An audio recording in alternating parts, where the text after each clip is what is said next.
Hello, good morning everyone. Welcome to our final workshop. It went so quickly. You can all switch on your camera and unmute yourself for a second and say hello, then I know everything's working here and I like to hear your voice. Hi. Hello, hello. So, good morning all. We only have one workshop and two topics undiscussed left.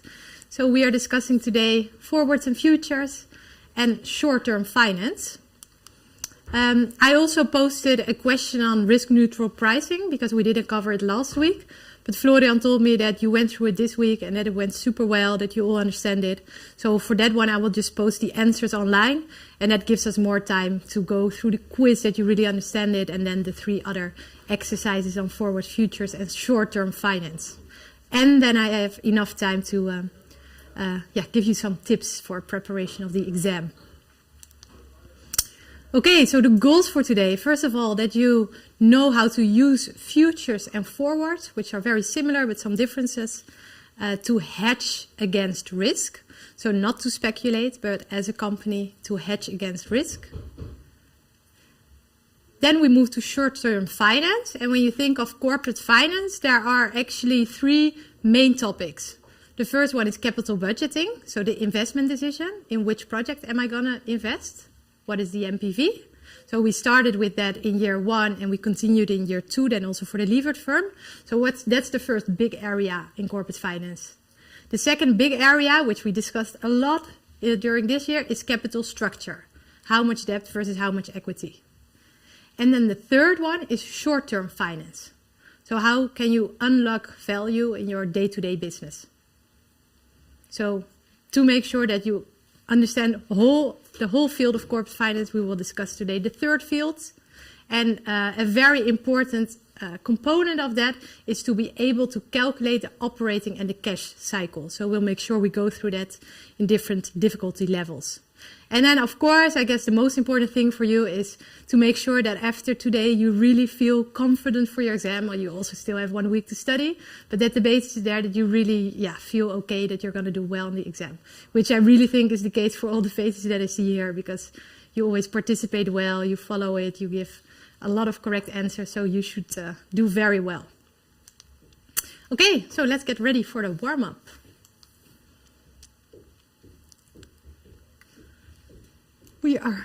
And that's a nice thing for everyone in YouTube, that we have made the delay a lot smaller. So we thought it was not possible, but it is possible. So it's only 3 seconds. So it's really nice because now you can really participate live also in the YouTube chat. So make sure you answer the questions, and then I also hear that from Ikamba. Okay, so there are future and forward contracts that companies can use to manage risk. Think of commodity price risk, think of exchange rate risk, think of interest rate risk when you are a bank or a financial institution. But there are some differences between the two. So which of the following is a characteristic of a forward contract and not a characteristic of a futures contract?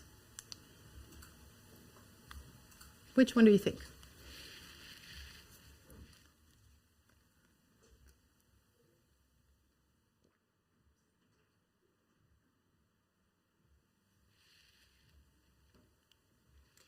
Jordan in the YouTube says A. Okay, so we have some A's. But I also saw a D in the beginning, I think from Lara. Very good, that's indeed not a characteristic of a future contract. So I made a little overview of the differences between the two. And maybe the best way to explain it is, imagine that I am Starbucks. So I'm buying coffee from you and you have a coffee plantation. So, of course, my worry is that the price of coffee is going to increase. So I want to hedge against that. Whereas your worry would be that the price of coffee is going to decrease so that you would get less for every coffee bean. So what we could do is if I need coffee next year, we could agree that I will buy it for a pre-specified amount of euros. Yeah, so we agree on the price. If we do that, so the person that sells with the person that buys, then this is a forward contract. And you can make it very specific, like what amount, what date exactly.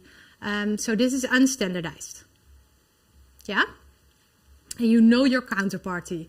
The risky thing is that at the end, the counterparty is not going to deliver or is not going to pay for it. So there's counterparty risk. You know your counterparty, and there's counterparty risk because you don't do anything in the meanwhile. A future contract is if one of us two says, no, I don't want to agree on a pre-specified price. I'm not afraid for the risk. And then you would go and go to the exchange to enter into a future contract. Yeah, this is a standardized product, so you cannot say exactly which date. You cannot say exactly how many coffee beans. They are always specified in certain amounts. So this is a very standardized product. But you can hedge your risk away in this almost the same way, except for that you cannot match it exactly with what you want to hedge away. Yeah, here you don't have counterparty risk because every day when you are short or long in the future, and this is called mark-to-market daily, you have to have on your account the loss that you incurred. Yeah, so you have to give that every day. So there's no risk because the money is there already. Is this clear what the difference between the two is? And it should become clearer because we will discuss it more. Okay, so now from coffee to cacao. What can a cacao producer do to offset the sales loss caused by a decline in the cacao price?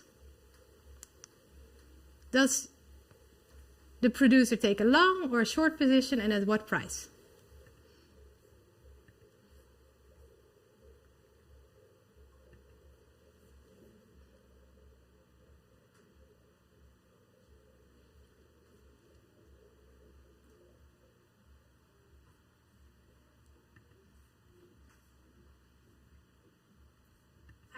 One answer. Are there answers in YouTube? Oh yeah, Leila says D and Henrik says D as well. Oh, very good. Yes, and Lara, you had it correct again. Victor, also very good. So you take a short position at the forward price. You always take the position at the forward price because otherwise at the spot price it just means you buy or sell something at the current price. So it's always at the forward price. And when you are afraid of a price decline, so this is the case, a cacao producer would be afraid that the price of cacao declines, that you get less for every metric ton of cacao. So they would take a short position. Yeah? So as a producer, like both the producer and the one buying, so the manufacturer, I had a picture here of Lind, who needs chocolate. So the producer would be afraid that the price declines, gets less for every metric ton of chocolate, whereas the manufacturer, the Linds of the world, the Verkada, Tony Chocoloni, they would be afraid that the price increases. And as a manufacturer, you would take a long position, so you fix the amount for which you buy, the price for which you buy. As a producer, you go short, you fix the amount for which you sell. And the objective of both is not to speculate or to make any money. No, it's just to hedge away price risk.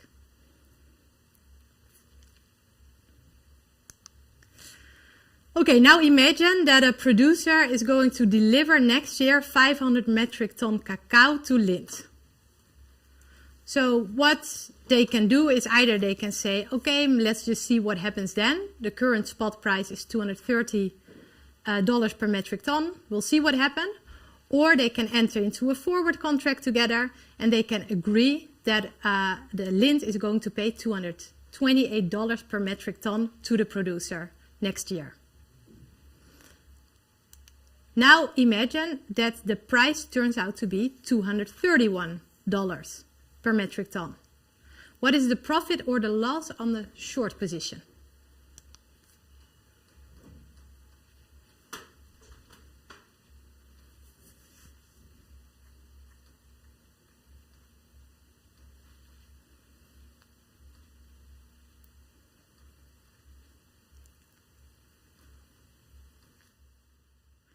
Any answers in YouTube? Not yet. No. Not yet. Oh, Vera says A. Mark as well. Very good. Thomas, yes, everyone is saying A. Everyone is saying A. Very good. Here also in Zoom, everyone is saying A. Indeed, that is the correct answer. So this is the payoff for a long versus a short. So you see with the short position, it's the line, the downward going line. And if the price turns out to be lower, which is bad if you're selling, of course, so because of your forward position, that would be a profit. And now the opposite happens. So the price actually turns out to be higher. It turns out to be 231. But they agreed that Lind is only going to pay $228 per metric ton. So this will be 114,000 in total. Whereas the producer would have gotten 231 times the 500, so 115,500, in the case they had not entered into this forward contract. So this is a loss of minus 1,500. Does this mean that it was foolish of the producer to enter into this contract?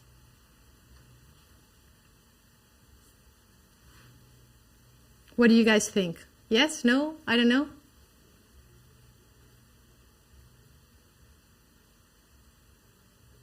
Not necessarily, because now he didn't have the risk of the price actually decreasing. Very good answer. Absolutely correct. Yes. Not foolish at all, because at t equals 0 last year, we didn't know what was going to happen with the price. Yes, what could have happened was that it declined a lot, and then the producer would have incurred a huge loss. Maybe would have gone bankrupt. Whereas now they fixed the price at $228. And if they fix the price at this amount, you can assume that they both have healthy margins at that price. So their margin is healthy, it's okay. Okay, there can also always be a bit up, a bit down, but the margin is fixed at an okay price. Yeah, so it was still good to do this, just to be certain that the margins would stay healthy. Is this all clear? Yeah, good. Then linking it back to last week to options, how can you replicate the payoffs of a long forward with a call and a put?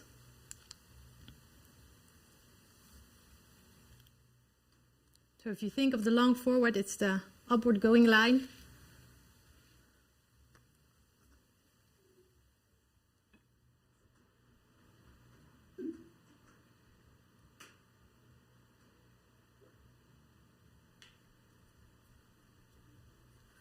Are there answers in YouTube also?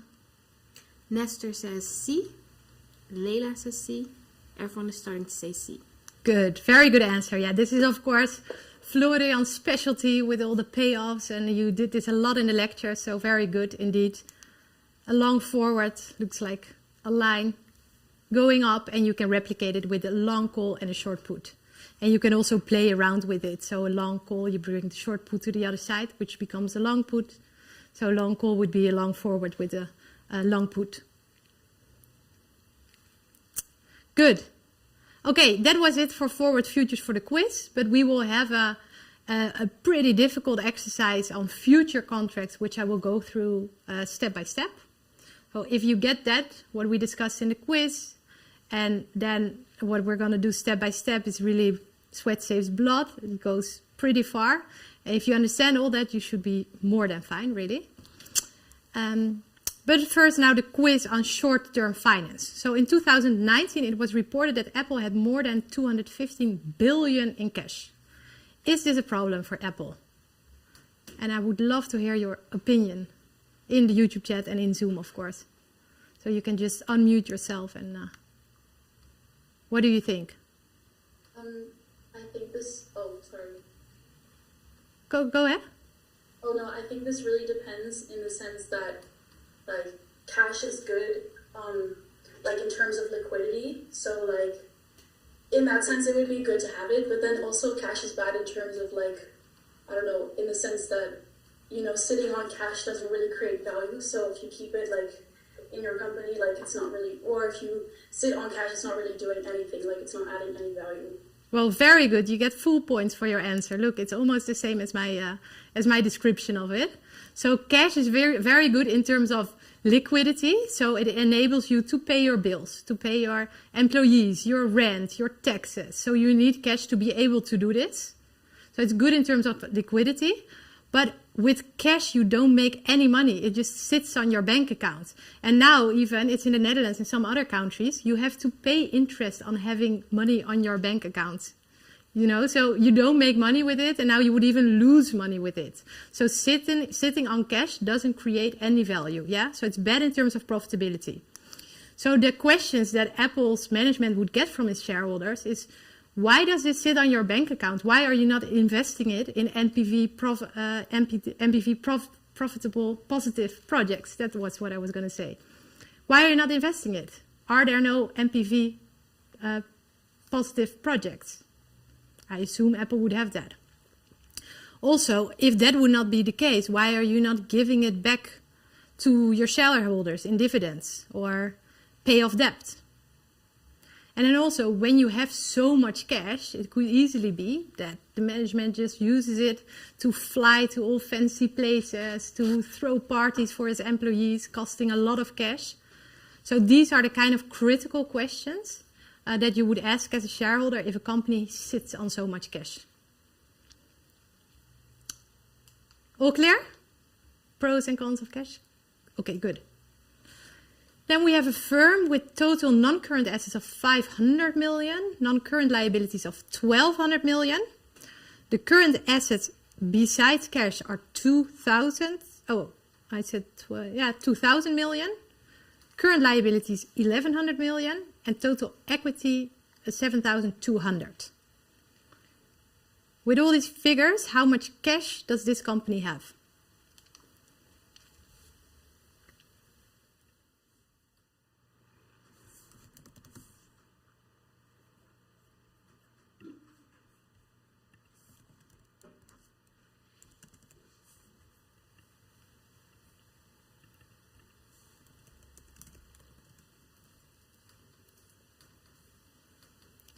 Mark and Leila say C.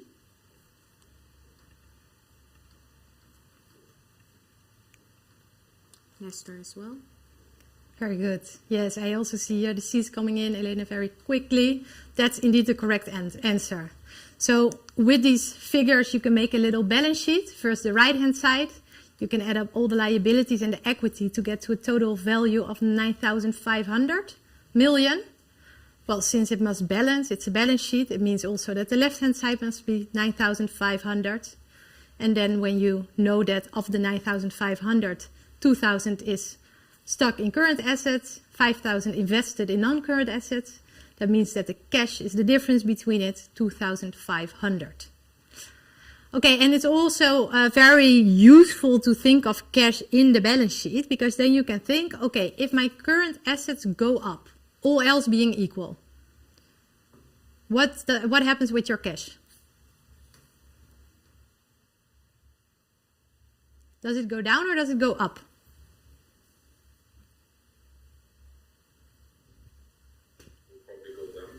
Very good. It will go down. Yes, absolutely. So if your current assets, imagine what is in there. What is in current assets? Do you remember? The two most important ones. Inventory, very good. And?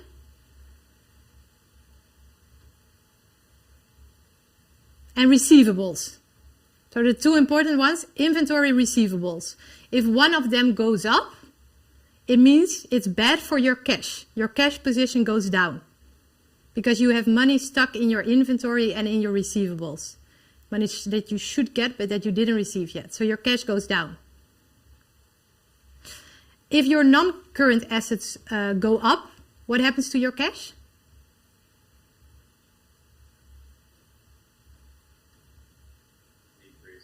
Decrease as well. Do you think that is a bad thing?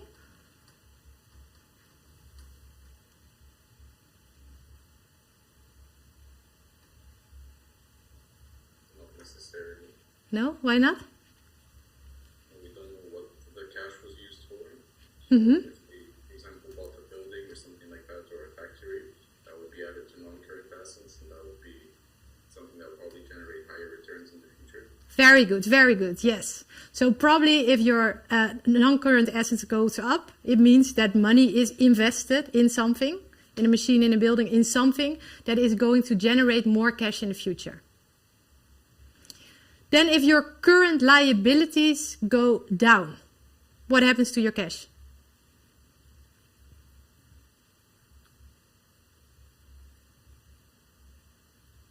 So that side shrinks, what happens there? Your cash increases, right? Jordan says decreases. I would say decrease. Because you pay something, so then the cash goes down as well. So we have decreases and we have increases. So if your current liabilities increase, let's think of it the other way around. Your current liabilities increase. Your payables go up. That means your cash increases. I think it's easier to think of it from that side. And that means it's a good thing in terms of having more cash when your payables go up.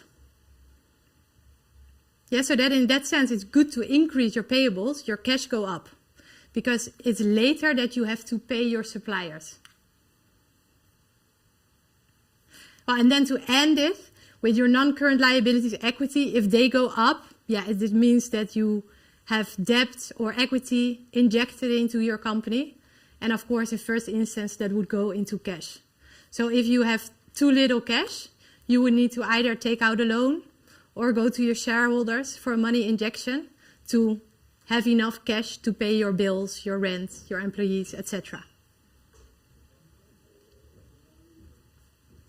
Yeah, is that all clear? How they all link with each other and how you can increase or decrease your cash position? Good. So this is in terms of money, but what a very useful way to think of it is actually in terms of time. So this brings us to operating and cash cycles. So to not think of cash in terms of money, but in terms of days. So we go to a book company and they sell their books on average 75 days after they bought it. The receivables turnover is 36.5 times per year, it turns over. And they pay their suppliers on average 30 days after buying from them. So that means that they're not only selling to consumers like you and me that pay directly, but they also have some B2B business. Maybe they sell to universities on invoices. There is some B2B business there. Okay, what is then the operating and the cash cycle?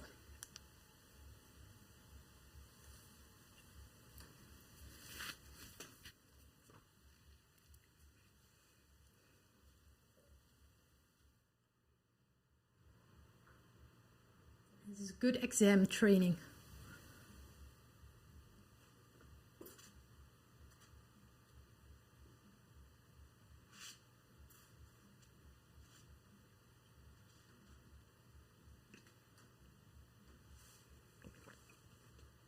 Do we see the first answers in YouTube already? No? Still calculating.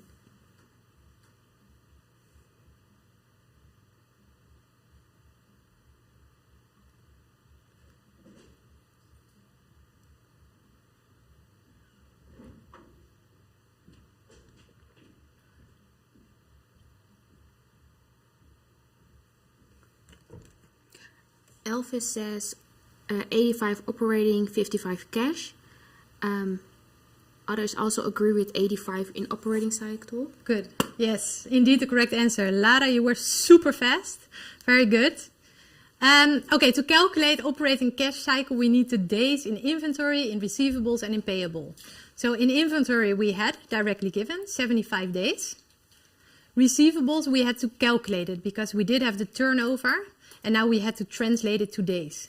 So if we know it turns over 36.5 times per year, it means that in days it's 365 days in a year, times how many times it turns over, it means 10 days. Then when you add the two up, you get to your operating cycle. So from the moment this store buys its books until the moment they get paid for it, it's 85 days. So you add the two up. But they have to pay their suppliers for getting the books after 30 days. So that means this gap between the two is 55 days. And this gap is your cash cycle. There is cash needed to fund this gap. This is a funding gap. Because you as a book company have to pay your supplier 55 days before you get paid by your customer. So you need money to fund that. 55 days.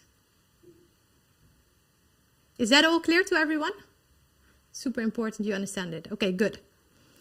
Then we go to some real numbers. It's from 2014, so I'm not sure if it's like how it looks today. But in 2014, Amazon had an average days in inventory of 46 days.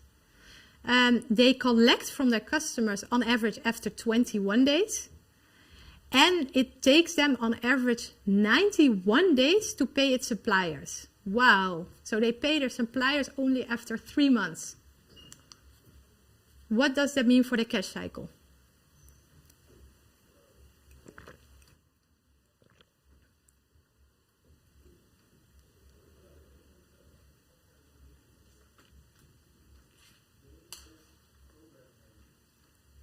Nestor says B.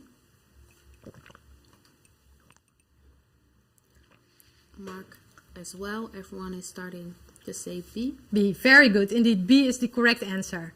So this is a negative number. Is that a problem? Is it a bad thing? No, it's a good thing. Very good. Why is that? Because they receive money for what they have to pay, but they only do that maybe like months after, which means that they are like having so much like more money than what they are actually paying out. Very good indeed. So they get paid 24 days, so almost 1 month before they need to pay their suppliers. That means that they have 24 days of free money. And if this is on a structural basis, and like many like these kind of companies have that, also Coolblue, those that don't hold a lot of inventory, and that's very important as a company, that you have a lot of power. Because you need bargaining power, you need to be big to go to your supplier and say, you know what, I'm only going to pay you after 3 months. I mean, that's a long time.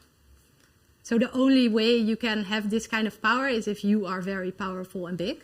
But those big companies, they negotiate that. They structurally get paid before they have to pay. So they have a negative cash cycle. And if that's on a structural basis, you can even use that money to fund stuff. Celine, I have a question. Yeah. Camilla asks, could you explain how you found this? Yeah, of course. So that's over here. So this was the logic behind it. So the operating cycle in this case, well, it's the days in inventory plus days in receivable. So 46 plus 21. Operating cycle of 67 days. So that means between the moment that Amazon gets its inventory and gets paid by customers is 67 days. But they only need to pay the suppliers after 91 days, after 3 months. So in this case, there is a negative cash cycle, which is a good thing. So for the cash cycle, you take the operating cycle minus the days in payable.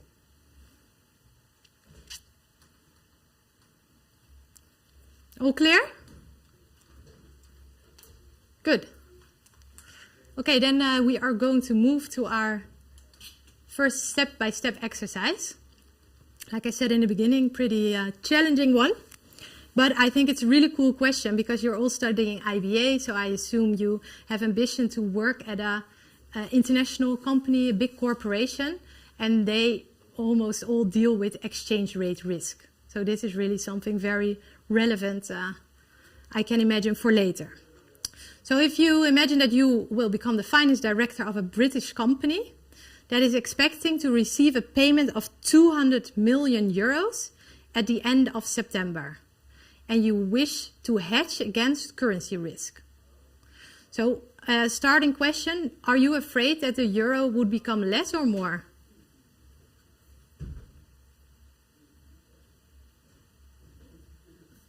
Yes. Very good. Very good, because you're gonna convert that into pounds, and you want to make sure you can convert that in as many as pounds as possible. So if you're worried about a price decline, which is the case, like same as with coffee or cacao, you're worried that euro will become less, a price decline, what would your position be, short or long?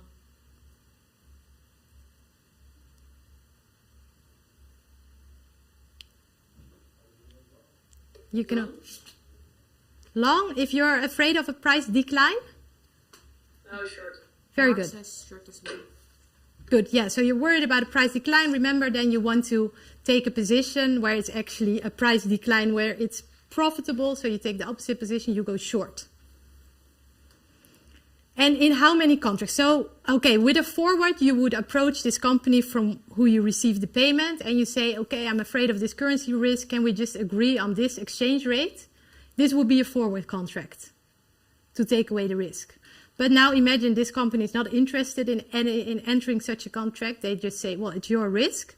So what you can then do is then you can take out you can go to the exchange and you take out a future contract. And one future contract represents 100,000 euros. So if your payment is 200 million, how many of those contracts do you need?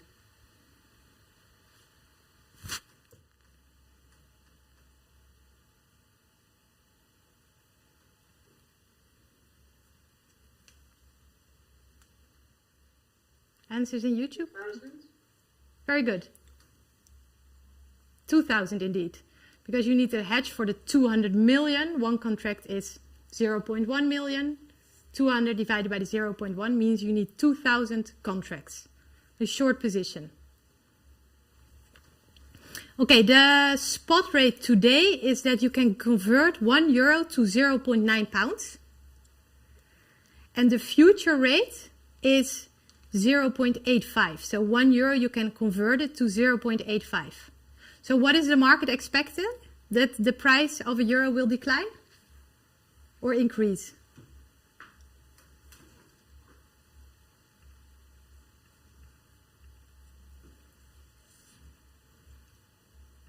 If today you can convert 1 euro to 0.9 pounds, and the market says a fair future rate is that you can convert it only to 0.85 pounds. What does it mean about the market consensus? It decreases then? Yeah, very good. So the market consensus is that they think the price of the euro is indeed going to decline. So the euro will depreciate. Then with a future contract, that's so different with a forward contract. With the forward contract, you could just say with the party from who you received the payment, on that date, exactly the 200 million, you can make it exactly customized to your needs. But a future contract, you have to go to the exchange and see what's available. Unfortunately, in this case, there is no future contract available for September. The nearest one available is for 13 December. So then you take the nearest one available, you take the December one. That's another question from Yeah. Tamina. She said, could you please repeat how we hedge against currency? Yeah, so you hedge against currency actually the same way as you hedge against commodity price risk, like cacao, like coffee that we spoke about.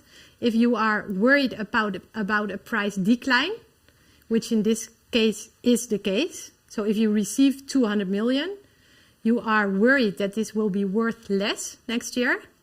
So you're worried about the price decline. If you're worried about the price decline, you take a short position. And actually the same way as with a commodity or interest rate, it's all, that logic is the same. It just may seem a bit more complicated because it's an exchange rate here. Great, thank you. Sure, thanks. So we know now 2,000 future contracts needed. What else did we say? 2,000 future contracts needed. Short. We go short in 2,000 future contracts. And that's our answer actually on A. So how can you hedge against the currency risk with future contracts? Well, we already build our logic. We go short in 2,000 future contracts. Now assume that at the end of September, the spot rate turns out to be 0.95 pounds per euro. So what happened? Did the euro increase or decrease?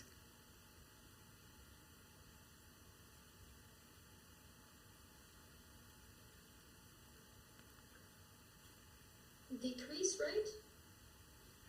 Decrease, but you get now more pounds per euro. It increased. Yeah, it increased, yeah. So you were afraid that it was going to decrease, but it actually increased.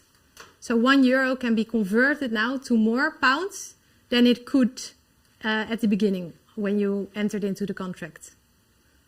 So you see in, what was it, January, you could convert €1 to 0.9 pounds. And when you get the payment, you can convert it even to 0.95 pounds. Yeah? Also at September, because the price changed, of course, a lot happened. That means that the future price also changes. So the future price for a contract expiring December, which was your contract, now changes to 0.92 pound cents, so 0.92 pounds per euro.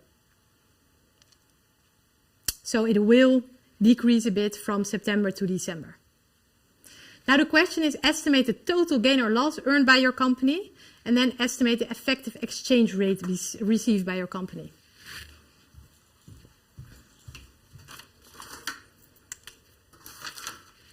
So I think it's easiest to draw a timeline.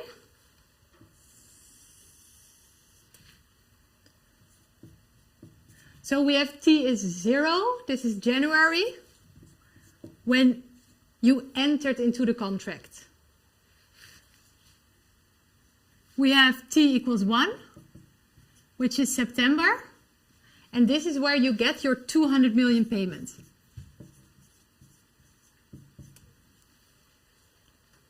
And unfortunately, there was no future contract for September, so you had to take the nearest one, which is December. We call it T is 2. And that's the date for your future contract that you went short in. The spot rate today is €1 can be converted to 0.9 pounds.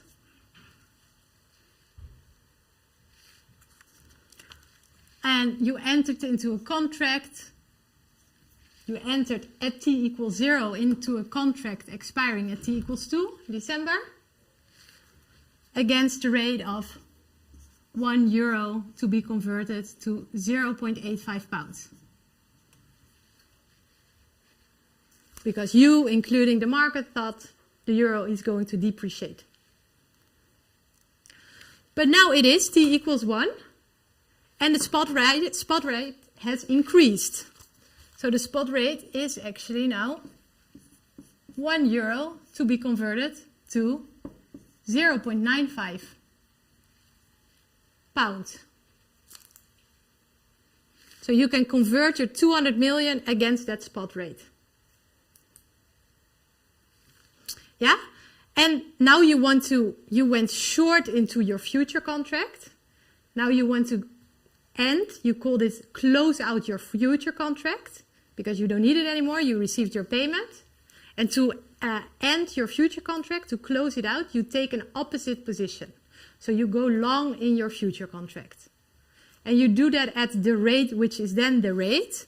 And the rate then for the future contract went to 0.92 pounds for every euro. So this is all the information we have. May I ask something? Yes, please. Why does it say F0.2 and F1.1? Yeah, so the F0.2 means the price of the forward contract at T equals 0. So in January, the price with an expiration of December was 0.85 pounds per euro. And because a lot happened in the meanwhile, the price changed. So the price at T equals 1, so the price in September of this December contract is now 0.92 pounds per euro. Okay. Yeah, so it refers to these timings. We call this T equals 0, T equals 1, T equals 2. Okay. So it would maybe be easier to say forward contract taken in January, expiring in December. Forward contract taken in September, expiring in December. Thanks. Sure. Okay, so the gain loss experienced by your company. So first of all, we have the cash transaction. We get the 200 million and we can convert it at this very nice rate.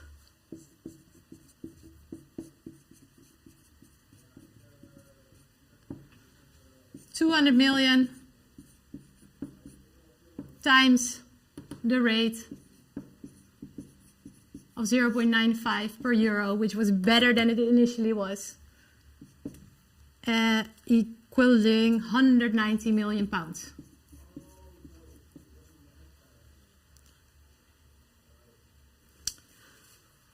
But we went, so here is our future contract that we need to close out. We went short.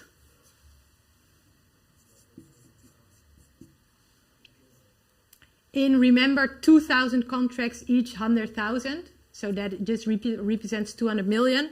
But I'm going to write it down just to break it down for you. So the 2,000 contracts times the 100,000 per contract. And we agreed on the obligation to short sell for this rate. So getting only, now we know, but at that time we didn't know it was only, getting only 85 cents per euro, which is 170 million.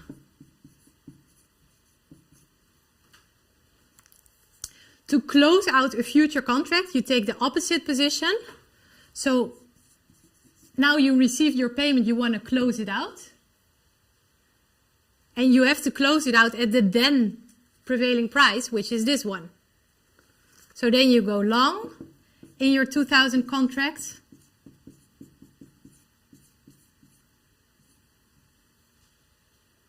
Because you buy what you're then going to sell for the higher price. So you have to buy it against the higher price. Meaning you buy it for 184 million. That means the loss from this future contract is the difference, is minus 14 million.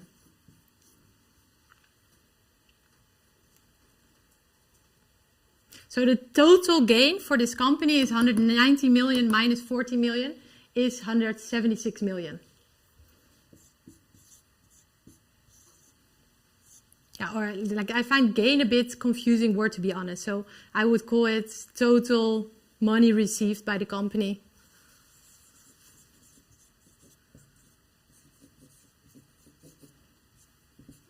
So 119 minus 40 million. 176 pounds, of course. This is.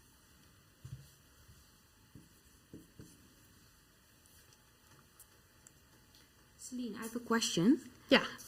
Someone asks, when you end the future contract, are you selling it to someone else? Yeah. Yeah, that's how it works. But you just don't know who that person is because it's sold at the exchange. So it's not like with a forward that you know your counterparty. You have no idea to who, but you're just selling it to someone on the exchange that thinks the opposite will happen to the rate. Okay, great, thank you. Yes. Okay, so if the money received 176 million in pounds for the 200 million in euros, that means that the effective exchange rate equals 0.88 pounds for every euro.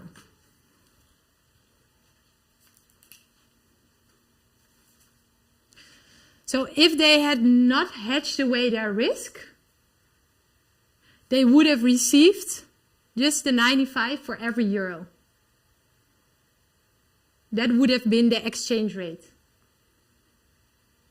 And now because they hedged away and like talking afterwards, it appeared to be not needed. So they had a less attractive exchange rate to convert to euros to, effectively. Does that mean, to end and then, so does that mean that they should not have entered this contract? Absolutely not, because it also could have gone the complete other way. So it's still okay, they did it and it just turned out differently than they expected, but they did manage their risk in this way. Yes, a question. Yes, Leila says she's a bit confused. So the company entered in two futures, one long and one short. Could you briefly perhaps go through the problem? Yeah, so with a future contract, this is what is different with a forward contract. So this is the position they took. They took the short. contract. This is the position they took. But to end it, to close it out, the only way you can do it, the only way you can sell something is by first buying it. Yeah, so you need to take the opposite position. So this is the position they took, and they do the opposite position to close out. So this is just to end the contract. They don't want to be forever in an exchange rate future contract. They only did it to manage this risk, that here something would happen with the exchange rate. They received the payment, so they don't need the position anymore. So here, with long, they close it out. They just take the opposite position. Instead of short, they go long. Okay, great, thank you. Sure. Okay, I have to say a few notes about this because I don't want to freak you out before the exam. This we would consider a very challenging exercise because there's so much in there. Like forwards are easier to understand than futures. So future is already a bit more complex. And then, well, there's so much in there. There's exchange rate. It's very, this is a challenging exercise, okay? But like we said in the beginning, we really like to have some sweat to save blood. So it's in that context, plus that it is something very relevant for a lot of corporations where I think you are going to work. So it is good for you to understand how it works. And I think just with talking to it, it's easier to understand than when you read it. Because when you read it, you think, oh, what is this? And just thinking about it logically, okay, this means I get more for every euro. That's a good thing. That it just helps to make it easier. Yeah? Are there any questions about this? I have one question. If you buy a future, you don't pay cash immediately, right? No, you just pay the difference every day. So if one day it goes from 0.9 to 0.88, like every difference, if it's a loss or a gain, you have that on your you pay that every day. This is called mark to market. It's explained pretty easily in the book. Okay. And then when you want to actually convert your euro into British pound, you can do it like every day up until the... Yeah, so you only have the difference every day. And that collectively is what, so there's no end transaction. So it's not like that you have the counterparty and that you do the exchange. You know, that you give me the coffee and I give you the money. So this doesn't happen. It's just like a financial product where the loss and the gain every day is just calculated. And there's no actual delivery of something to one to the other. Okay, thanks. Yeah? Yeah. Okay, good. I think with this, and when you read, because you only need to know the first 4 sections of the book, I think it should be fine. And again, this is extremely challenging. So don't think like this is your whole exam. Absolutely not. Okay? It is more than time for a break. Let's see each other. It's now 5 to 12. Let's have a 15 minutes break because I really need it. So we see each other 10 minutes past 12. Okay?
Hello.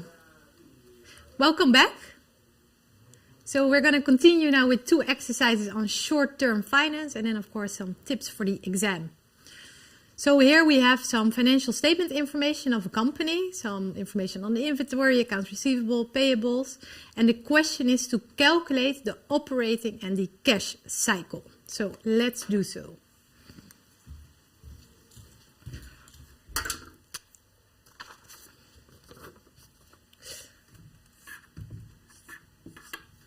So we know for inventory that the beginning number is 8,413 and it ends with 10,158. Is this a good thing in terms of cash with your inventory going up? I would say no, because then you don't sell it. Yeah, it's actually, I like the answer. It's so straightforward. I would explain it even more difficult, but yeah, then you don't sell it. Very good. So your money is stuck in inventory. Very good. Accounts receivable also increases from 5,108 to 5,439. Is that a good thing? No. So? Because you have money still outstanding, what you still have to get back. Very good. Yes, you like to receive it, but you didn't receive it yet. So that's also not good. Then we have account payables going up 6,927. And this increases a lot actually to 7,625. Is that a good thing? Yes, because you have more money in you have more money available. Very good. Yes, you collected earlier, so you have more money available. Very good. Okay, so with these numbers, we can now first calculate the average of them. So the average inventory during the year was 9,285.5. The average account receivable 5,273.5, and accounts payable 7,267.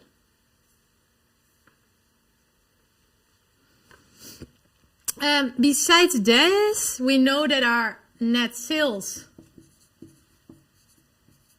in the year is 67,312, and our cost of goods sold, COGS, is 52,827. This is a bit ugly, 3. Okay. Yes. Okay, so what we now can calculate is how many times per year our inventory turns over. So if the average number is 9,285 and the COGS for which we bought it is 52,827. That means that it turns around every year, turns over every year. Of course, the 52,827 divided by the average.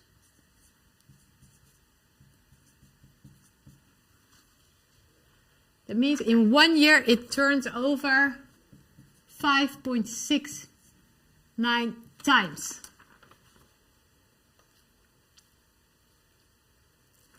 For your account receivables, do you calculate how many times it turns over with your sales or with your COGS?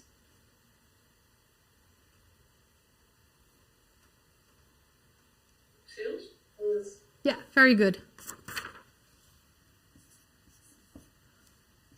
Because that's the price you sell it for, so that's how we can calculate how many times it turns over.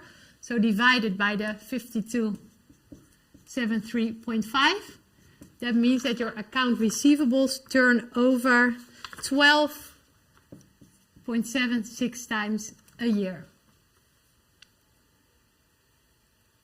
So almost every month they turn over.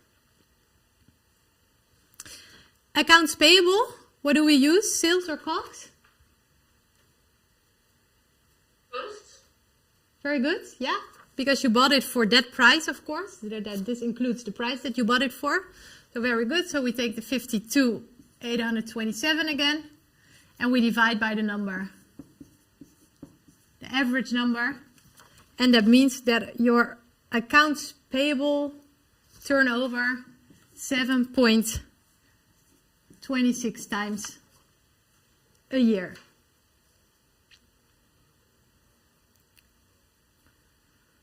Now we are almost there to convert this to years. This is our final step. So we know that there are 365 days a year, obviously. And if we divide that by how many times a year the account turns over, we get the days. So for the inventory, if we divide the 365 by the 5.69, it means that the days in inventory equals 64.16 days. It means that the accounts receivable, 365 divided by the turnover, 12.76 a year, means that the days receivables is 28.6 days. So indeed, it takes a bit less than a month to collect the money.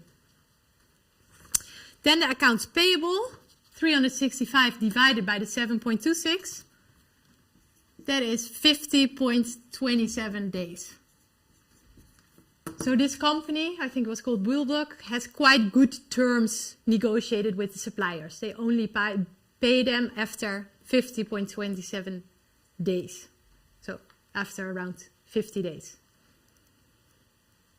Now we have this information, we are almost there. We just need to put it together.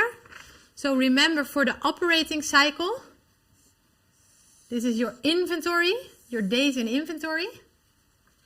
64.16 days in inventory. So from the moment Bulldog buys it until they sell it. And then we need to add until Bulldog receives the money. So we add the, shouldn't be that long, we add the days receivable, 28.60 days in receivable. And that means the operating cycle is the two added together. So the operating cycle,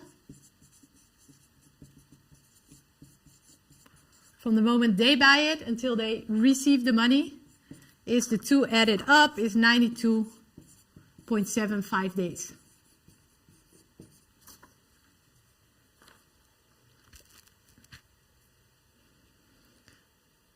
Now the cash cycle, we need to deduct the accounts payable, which was 50.27 days.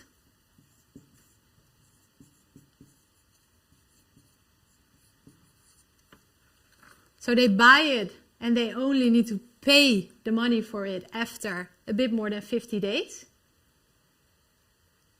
That means the cash cycle is this gap.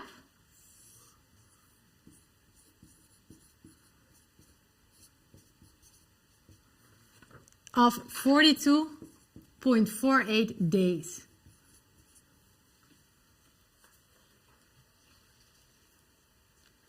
So what does this 42.48 days mean?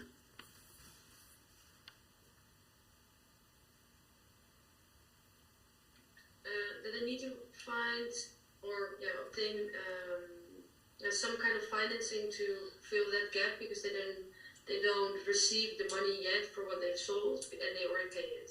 Very good, yeah. So they have this funding gap. They receive the money, what is it, a bit more than 42 days after that they had to pay already.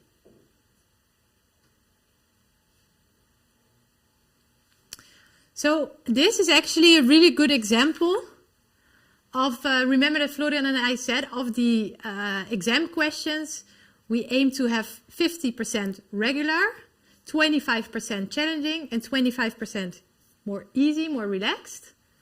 For the operating cash cycle, this is quite a good example. This one would be in a challenging bucket. The one that we had in the quiz, where you still had to do some calculation with the book company, would be regular. And the one with Amazon, where all the days were given already, would more be easy, right? Because you could do that really quickly. So, and of course, you don't know for which topic you will get the challenging versus the easy one. But I think this gives a very good indication with what we mean with easy, regular, challenging. Yeah?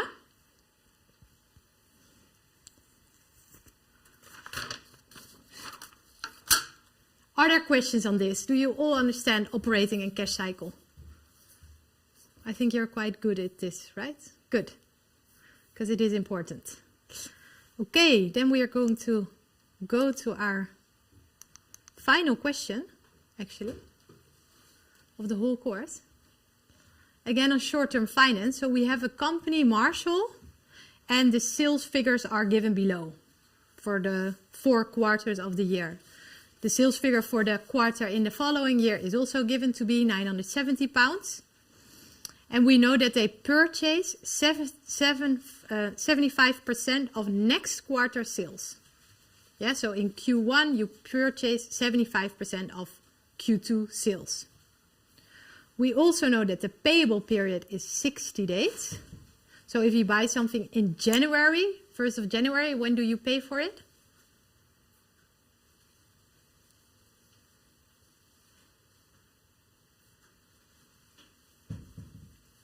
1st of March. Very good. Yeah. Very good. In January you pay 1st of March. So this is still in the same quarter, right? If you buy something in February, when do you pay for it? April. Very good. So that's the following quarter. So 1/3 of the quarter you have to pay that same quarter, and 2/3 is in the next quarter. Okay, then there are some other cash outs, of course. Wages, taxes, maybe rent, electricity. I don't know what kind of company it is, but those are all cash outs, and that's 20% of sales.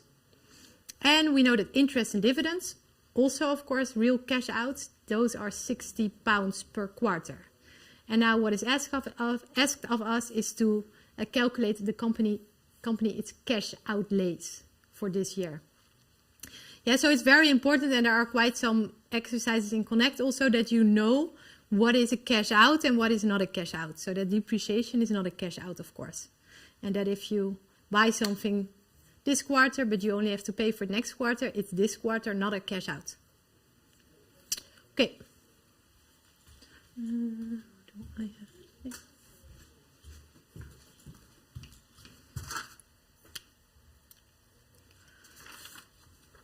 So I am going to add also last quarter to my overview. You will see why.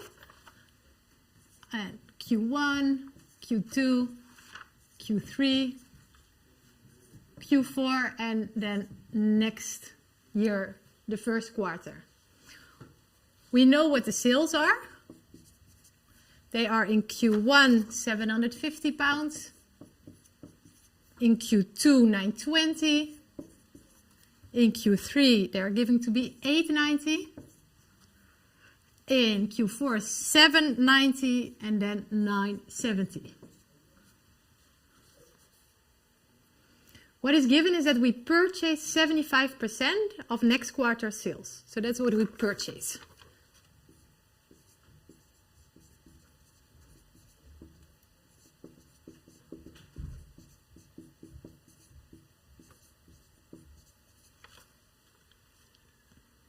So therefore, in Q4 of the last year, we purchased 75% of 750, which is 562.5. In Q1, we need to purchase 75% of the next quarter, which is 690. And we do that for all the quarters. So in Q2, we purchase 75% of Q3, which is 667.5, and so on. For Q4, it's 592.5.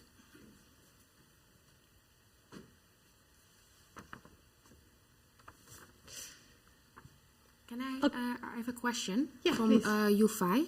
He asked if the days in accounts payable is more than the sum of the days in inventory and accounts receivable.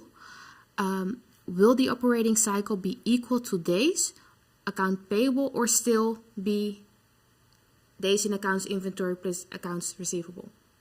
Oh, sorry, come again. If the... Yes, so if the days of the accounts payable is more than the sum of the days in inventory and accounts receivable. Yeah, it means a negative cash cycle. Yes, will the operating cycle be equal to the days accounts payable or still be the days in inventory and accounts receivable? Ooh, that's a very good question. It will be the longer one. Okay. Yeah. So because then your accounts payable is longer, so your operating cycle... actually, it's a good question. I'm gonna look it up because now I'm not certain. I have to think about this. It's a good question. Okay, we were here with the purchase of 75% of next quarter sales. And now, of course, think of Q1 as January, February, March, April, May, June, July, August, September, October, November, December. And of course, here we have October, November, December. So what we said is, okay, January, what you buy in January, 1st of January, you pay it 1st of March. It falls still in the same quarter. However, what you buy in February, you're going to pay for it in April with 60 days payment period. What you buy in March, you're going to pay for it in May. Yeah, so these are your purchases, but that's not your cash out.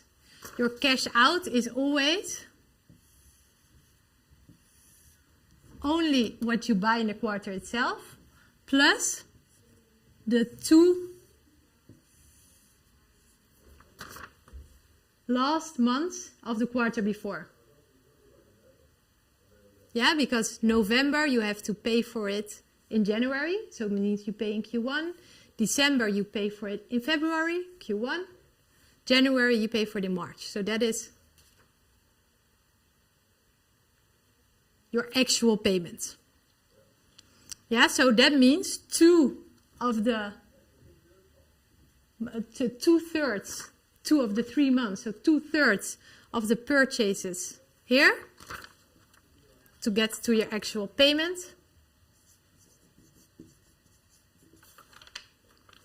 is 2/3 of the purchases the quarter before plus 1/3 of the quarter itself, of the January in this case. And that represents, in this case, £605. So we do the same again. So 2/3 the months February, March are going to be paid in Q2, and only April of Q2, so only one of the 3 months of Q2 needs to be paid in the same quarter, and that gives 628.5. Sorry, 682.5. Celine, I have a question from Jordan. He wonders whether the 592 and a half should be for quarter 3. Yes, you're right. I wrote it. Very good. Thanks.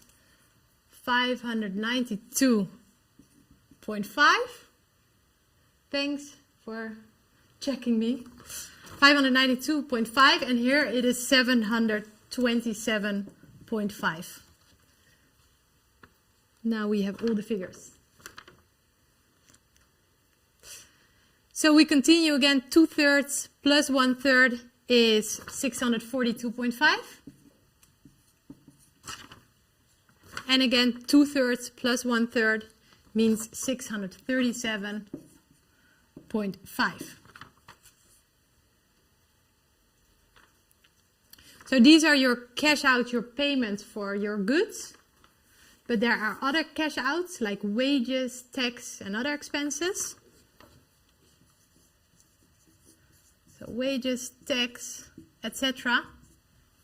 Your rent would be in there. And this is 20% of sales. So that's very easy. It's just 20% of the 750 equals 150. 20% of 920, 20% of 890. So we take everywhere 20% is 184, 178, and 158. And there are interest and dividend expenses, which are also real cash outs. And they are every quarter just £60, so that's easy.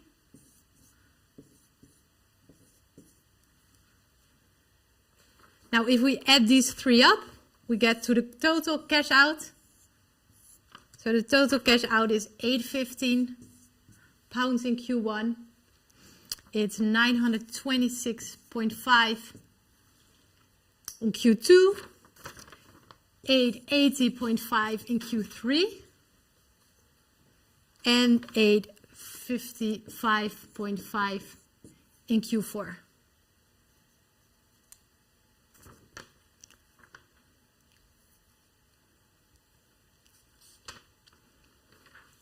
So that's your answer, and of course you also need to be able to get your cash account. So imagine that you know that your cash account starts here with 1,000. You will have some cash inflows, and then you deduct your cash outflows to get to your final cash account.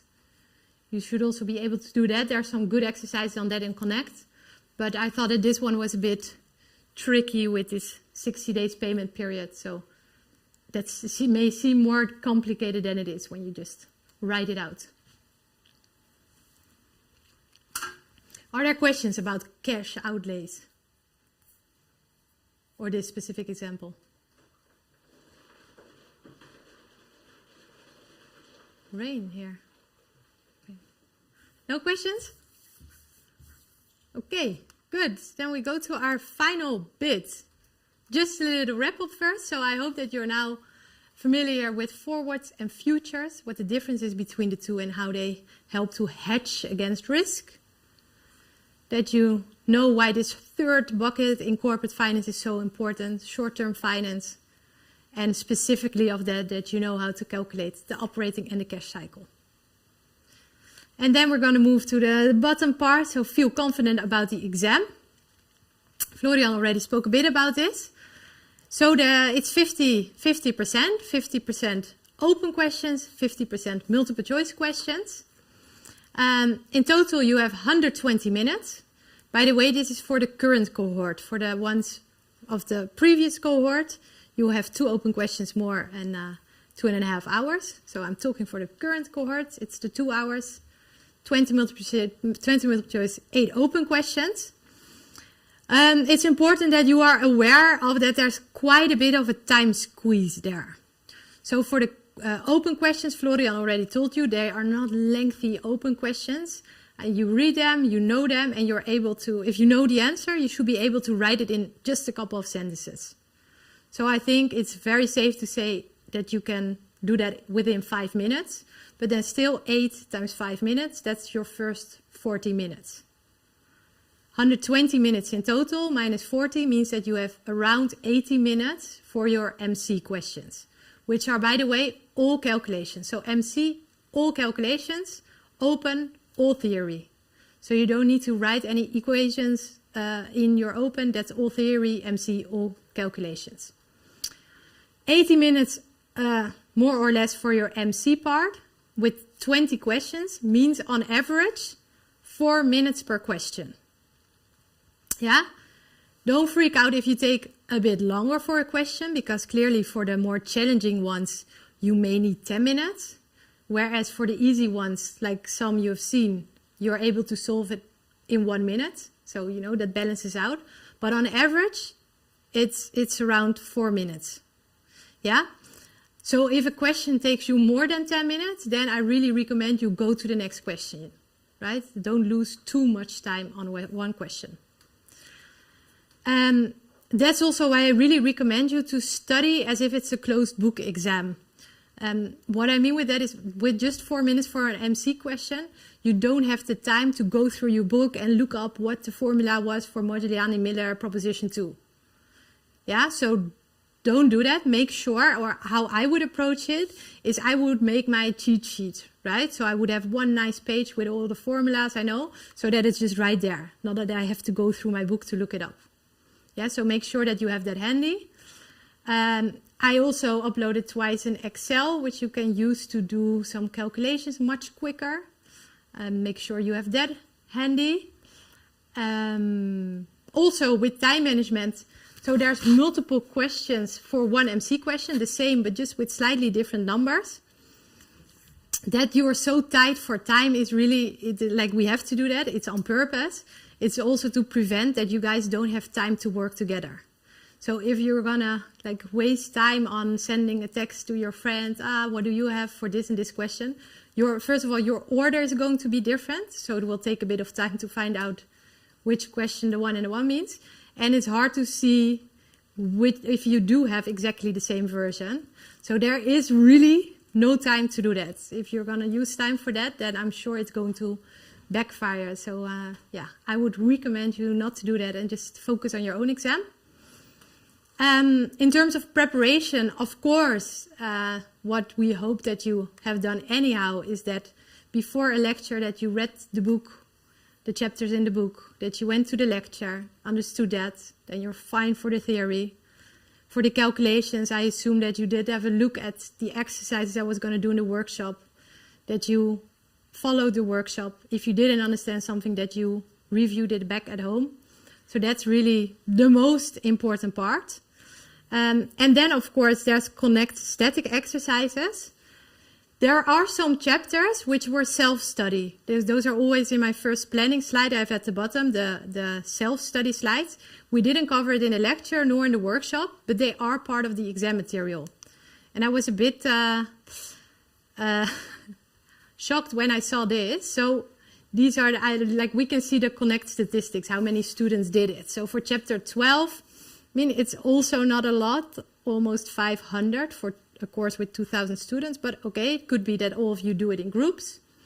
But for chapter 14, 18, 19, those are the self-study chapters. And there are only 80 students submitted and 74 are in progress. So especially for those, since we didn't discuss it in the lectures and the workshops, it is part of your material. I mean, I really recommend you to make sure you do look at those, so that you're also okay for the self-study exercises. Yes, what else? Yeah, so if you do the exercises, for sure the self-study, then if you had some issues with some like calculations in the workshops, do the static exercises on that chapter. Those are the starting points. If you would like to have more practice, then you can do algorithmic. I mean, this is only if you feel like I want to do the same exercise again with different numbers, then you can do that. But if you're fine without doing it, that's also fine. The smart book also, that's more to make sure that you really understand the concept. But if you already understood it from just going to the lectures and reading the book, that's also completely fine. Yeah, so if you go there, focus then on the static exercises. That's the point. Then the system is going to be Remindo. My understanding is that this is your first Remindo exam. Is that correct? Yes.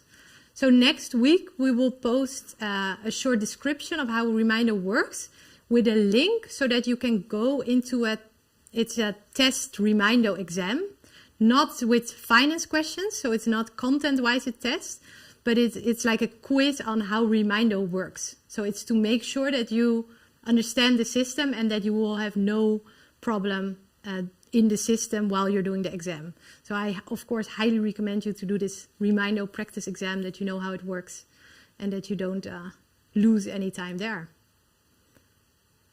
Okay, that was my story. Are there any questions, hesitations for the exam? Yes, I have a question from the YouTube. Yeah. Someone asked, will there be a guessing factor? Yes, absolutely, yeah. So with 20 MC questions, 5 questions are your guessing factors, so you don't get any points for the first 5 correct. Yeah, that's always the downside with MC. Okay, great, thank you. Any other questions? No? Oh.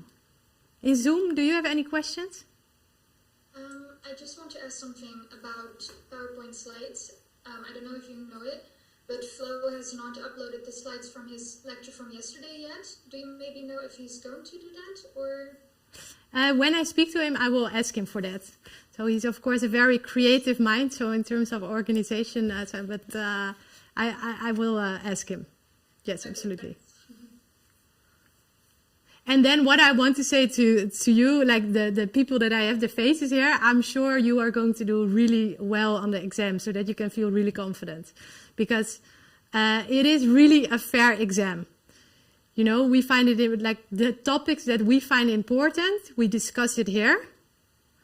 And you are so active, you participate, you are giving me a lot of times the correct answer. And otherwise, I see that you listen to how it should be done.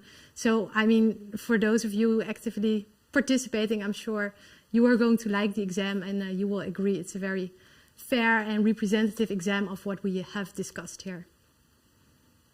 So, go, go. You can go to it with a confident feeling. Yeah? Then before my very final words, one big request to you. And that is, can you please fill out the evaluation for Florian and me? Because especially with this whole new setup, you can imagine that it's a lot more pricey than the normal way of teaching. So it really helps us if we have as much as proof as possible that students really like this. Or of course, if you don't like it, then it's also good to let us know. So yeah, it's really nice if we have a very high end and not just 10 students responding. I understand it's a bit of your time. But I mean, it should just take 1 or 2 minutes and it really, really helps us. So much appreciated if you can fill that out. Well, then if there's no final questions, really thanks a lot for joining me every Friday. It was, I thought it was a lot of fun. I really liked teaching you. I'm very keen to see how you're going to do on the exam. And well, just big thank you to you. I also enjoyed the workshop. Thank you very much. Thanks a lot. That's nice to hear. Thanks a lot. Happy to hear. Good luck, everyone. Thank you. Bye-bye. Thanks. Bye.